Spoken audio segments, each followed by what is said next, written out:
Welcome to the Mostly Traverse City podcast. I'm Julie Bronze. And I'm Don Pichet. Each episode, we introduce you to the real treasure of TC, its people. You're invited to get to know the soul of Traverse City, one story at a time. Enjoy the latest episode of the Mostly Traverse City podcast. Welcome to the Mostly Traverse City podcast. I'm here with my friend, Jennifer Szunko. I've known you for quite a while. I don't even know how long, but I think we've been in each other's spheres for probably decades, maybe even. Sure. Not sure. I'm so glad to be here. And we're on West Bay, and it's absolutely gorgeous. And I want to just ask you a couple of things about you and what you do and how you got here. So tell me a little bit about how did you end up in Traverse City? I went to high school just east of here in Gaylord. And then after college, I moved to Colorado. And a few years in Colorado, I decided I really wanted to be closer to home. And I only wanted to move to back to Michigan if I could get a job in Traverse City. And I took a position in sales at Grand Traverse Resort. So that was in 1987. Oh, wow. Okay. All right. So is this where you met your hubby? I did. Met him here, and he was an entrepreneur, and that's what really inspired me. Coincidentally, I was planning to move to Washington, D.C., and he had just bought a cruise-only travel agency in Baltimore, Maryland. So we both moved east, and we were only out there for a year and decided we'd love Traverse City. What are we doing here? So we came back together to Traverse City, got married, started raising a family. And working in the cruise industry with Norwegian Cruise Line. So what's kind of interesting about that, though, and we'll get to that later, is how that's kind of come full circle. Yeah. A little smaller boats, but still cruising. So if you were new to this area, somebody that is moving here, this is an area growing tremendously. But if you were just moving into this area, how would you suggest people get connected into the community, to make it a base? Not if they're just coming to visit, but to make it a base. What are some of the ways? One thing I find in Traverse City is we have more nonprofits than anywhere else. So there's so many opportunities to volunteer with a group that you have affinity with. Some sort of a group that you are passionate about, whether it's water, whether it's kids, feeding kids, or kids getting outdoors, or just protecting the environment. There's just all kinds of organizations that you can volunteer with and work side by side with people. On my way here today, I passed a chain of about 20 kids on bikes, part of the Norte group, and I just love that. Yeah, you're right. There are a tremendous amount, and we've worked together. This is going to be the second year that we're working together on the Cruising for Community.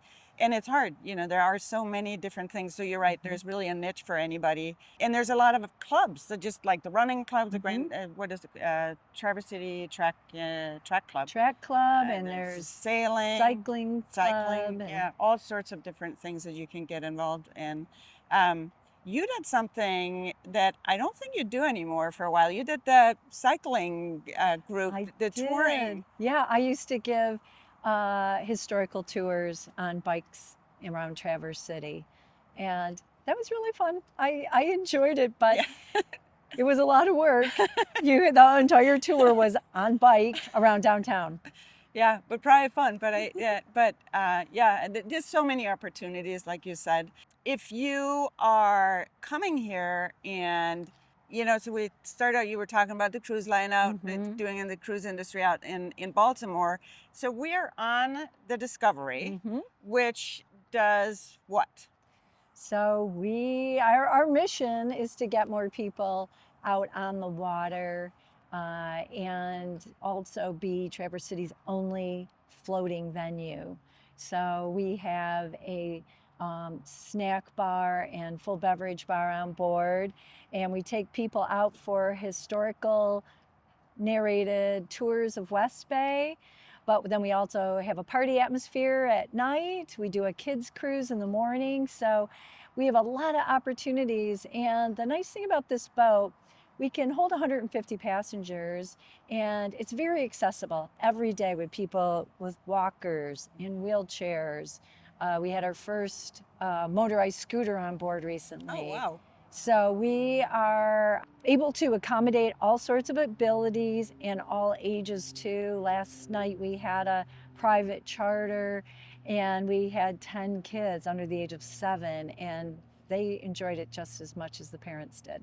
Well, I know when I've been out here, it is beautiful and just a unique way to uh, see where we live. See it from the outside. If you don't have a boat on yourself on West Bay, or even if you do, it's a unique way to just kind of tour around and Yes. get to understand it a little bit better. So Someone the other day said, "Oh, I have a boat. We go out all the time, but this is so nice. I don't have to worry about putting it on the trailer. I can have cocktails and just enjoy my time on the boat." right, right. So how long you been doing this?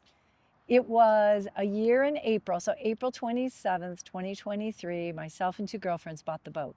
Very fun. And how did that come about? Did you just sit one night and you were like, hey, there's this big boat for sale. Let's buy it and make a thing out of it? Or So Discovery Center, which we're a part of, it's made up of all different for-profit and nonprofit organizations, all with a mission to get more people out on the bay and educating about the health of the bay. And gentleman from outside the area, but he was originally from here, graduated from high school here in 1969, Captain Harley Hoy. He knew about this opportunity, so he bought the boat in New York, sailed it here in 2018, and spent 2 years renovating it so that it could be a fun floating venue for people. And then COVID hit. So they were sidelined for a year and a half, got up and running, but it was a slow start. And he was ready to move on and do something else. So my business partner, Tony, had met him and found out there could be an opportunity to sell the boat. So she approached me and our other partner, Caroline Osterhaus, and we all 3 looked at the opportunity and said, you know what, this would be really fun. So here we are. and it has been fun. It's been really fun. A lot of work, but It's fun. a lot of work, but it's a lot of work because we're busy. We're Yeah. getting a lot of people on the water and servicing a lot of people. So we really enjoy it. And it's fun when you get to show off what we have here. Yeah, you people know. are Yeah. amazed. We had a charter with 50 people that were all from Georgia, Oh. and very few of them had ever even been to Michigan, and none of them had ever been on West Grand Traverse Bay. So it What was were they here for? a national conference at Grand Traverse Resort. Very fun. Very fun. They must have loved it. They loved it, had a great time. They're probably all going to be moving here now. They probably will.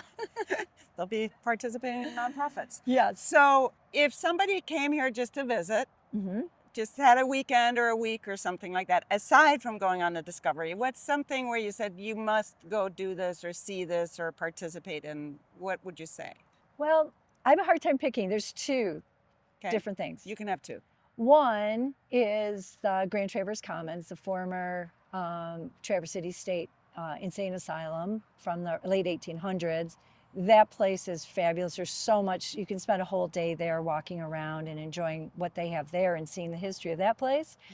So the other thing is we're here on M22, and I love the fact that it goes all the way out to the end of Leelanau Peninsula, all these great little quaint towns you can see. And then as you come back down the other side of Leelanau Peninsula along Lake Michigan, Sleeping Bear Sand Dunes National Park is just spectacular. And so you get a little bit of the in-town feel, but you also get a lot of exposure to the nature too. And that brings you back around, almost back to our dock. So then obviously then at the end, Then you take a stop here. sunset cruise. So you can start out with a morning cruise. Yes.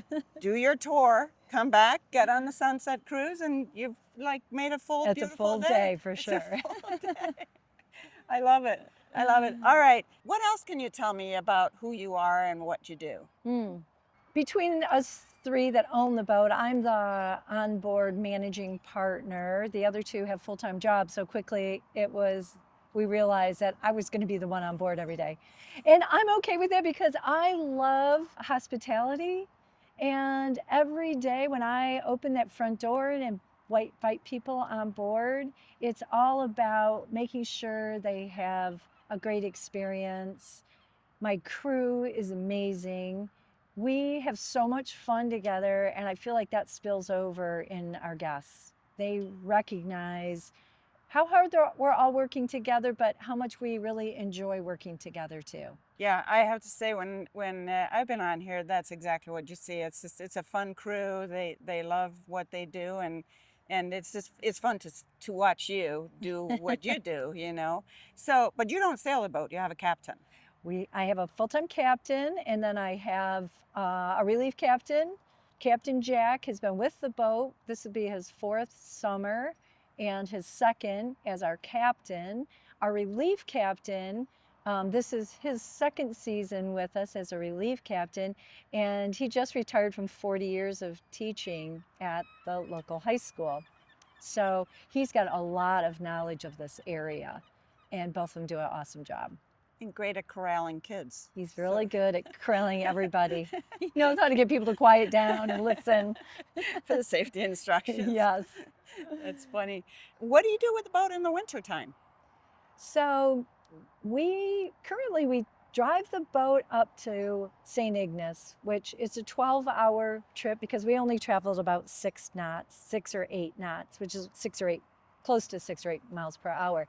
So we drive it up there where they have a lot of ferry service, and they have the capacity to pull us out of the water and put us on land on cradles so that we can have people working on the boat, adding steel if needed, doing mechanical repairs, making changes on the boat. So we are... Scrape off the barnacles? Yeah, we do that. It gets stored on dry land. Okay. For now. And what's the season? When do you start and when do you end? This year, our first event was April 27th. We had early. high school prom on the boat. Wow. And that was fun. But it was early because we had a really mild Right. winter. Our first public tour started with Mother's Day brunch, May 12th. And then we finish around October 20th. So it's interesting. My daughter's birthday is May 11th and my son is October 19th. So I'm like, we go from, my daughter's birthday to my son's birthday. That's awesome. Now, do they work on the boat with you? They don't work on the boat. I would love for them to, but they don't. But they come on board as guests. Okay. And then they usually get put to work. They see something, they probably step up. Yeah. They're probably my biggest recruiters of passengers. Well, that's good. We need those. Yeah. So I have some ideas, but if you were to think about like one thing that makes you, like what's your superpower or your secret sauce when you think about something that you do or are able to do, what do you think that would be? Well, I'd say, hospitality. I'm really good at hospitality, and I have a joyful spirit. Yep. And so I try to incorporate that in everything I do and always see the positive. And I think that makes life so much easier. I couldn't agree more. It does make, when you try to see the silver lining Right. and not get sucked into the darkness, life does go better. Yes. And I think you're spot on with what your secret sauce is, because it's always fun to be around you, and you always do see the good things, and you always have a positive spirit. So, and that gift of hospitality, that's for sure. So anyway, thank you for listening. Check out the Discovery the Discovery. Go on a cruise, enjoy this amazing opportunity that we have in our community, and come out and test some of Jennifer's hospitality. We're excited that you listened in. Have a great day. Thanks for tuning in to the Mostly Traverse City podcast. If you loved today's story, please be sure to subscribe. Until next time, stay curious, stay connected, and keep living your own kind of magic.